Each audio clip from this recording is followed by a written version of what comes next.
And now Professor Maxim joins us from the National Aviation University. He is in Kyiv in Ukraine at the moment. Welcome. How are you today? Thank you. I'm fine, if I can say so, after this 60 days of war. Of course. Well, tell us, what are you feeling on the ground over there at the moment? It's been such a long period of time. How have you been feeling recently in terms of your safety? Well, in terms of my safety, it's more or less fine after Russian troops left Kiev region. Life is coming back to Kiev, though last week during the visit of the UN Secretary General, Mr. Guterres, there was a missile attack on Kiev. After a while, and some people were injured and killed, but nevertheless, frankly speaking, we got used already to this bad news, especially my attention is paid to Mariupol, my native city where my mother and sister was. So after I evacuated them from that hell, of course, I feel myself better, first of all, from psychological point of view. But keep working. There is a lot of things to do, like I'm doing now, telling you the real truth of what is really going on in Ukraine now. So let's talk about that real truth. I want to obviously talk about your mother and your sister in Mariupol as well, but how would you describe or define the real truth at the moment? Well, now very important phase, I would say, coming up this week, which is coming, because as you know, for Russian, very important symbols for Putin, and Victory Day is coming, and this holiday, so to say, is very important for Putin's regime, and of course they want to show results. So therefore, the fights, especially in Donbass, increased greatly. Now they are trying also to make destabilization in the southeast of Ukraine, in the south. Yesterday they attacked Odessa with missiles, and a few teenagers were killed. And I'm waiting, particularly myself, that coming few weeks will be very important on the battlefield, taking into account that last week U.S. Congress passed Lend-Lease law, and we are getting more and more military support. Finally, the Western countries put a stake on Ukraine's victory, not just giving us some assistance to resist, but the president of US and other Western leaders stated that they're expecting the victory of Ukraine, and they will give us all the necessary military and financial support. It's very important. I think it is a breaking point.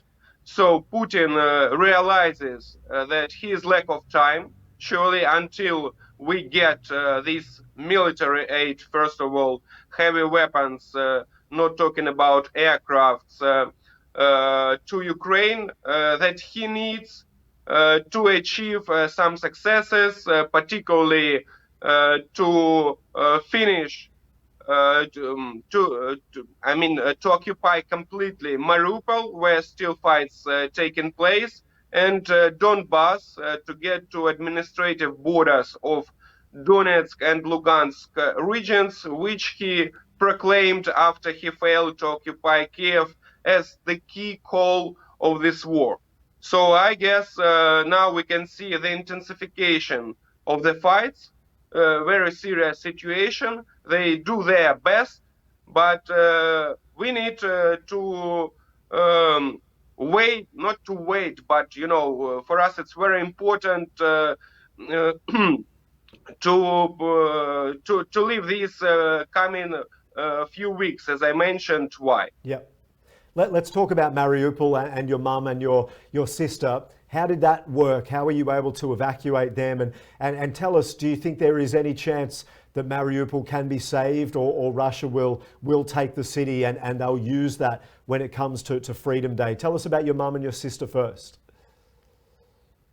Well, of course, it was completely nightmare, which lasted for a month, because after Russians eliminated all connection, gas, water, oil, electricity, I couldn't reach them for a few weeks. Which actually, with my mother and sister, I didn't talk for a month. Only I had also my niece there with two small children.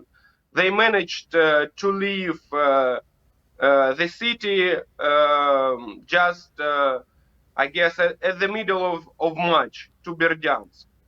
So I was happy, of course, to hear that they're alive, but she didn't have any information about my mother and sister for more than a week. So I knew that at least they were alive. But the problem is that the shellings and bombardments were so heavy that she couldn't go and check up. And of course, I was worrying very much because I was checking up every day videos, photos in Telegram channels following. And I was seeing that the district where my mother was living was completely destroyed. There were some very, I would say, photos which became very popular. It's just next to my mother's house.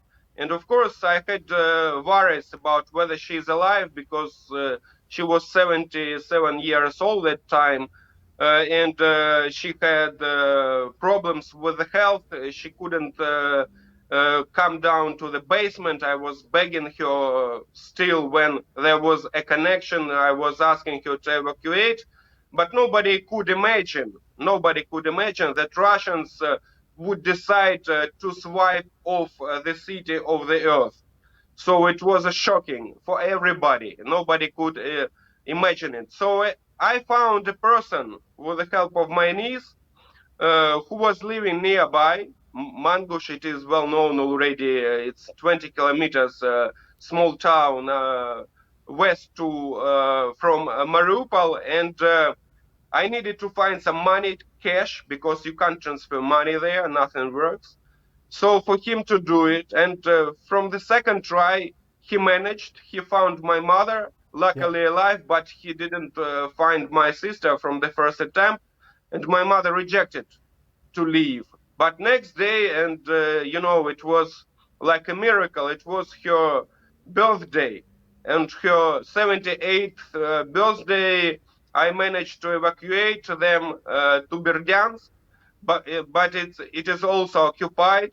It's the closest town to Zaporizhia, the biggest hub, I would say, for evacuation controlled by Ukrainian authorities. And still, for more than 10 days, they couldn't leave even from there. And Russians were switching off also the connection, and it was also a problem for 5 days.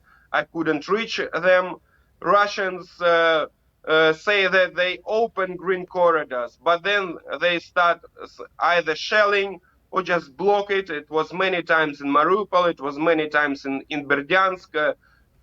Since March, since there were negotiations between Russia and Ukraine in Istanbul and Belarus, they were promising to open these green corridors. But only last week, I want to point it out, the first bus from Ukraine-controlled territories managed to get to Mariupol. But the problem is that there is no connection and people don't know about evacuation. Russians dragging time until the last moment. Then Yeah. they say, okay, you can, but it's only few hours left and people just can't get this information because there is no internet, no connection. That's the problem.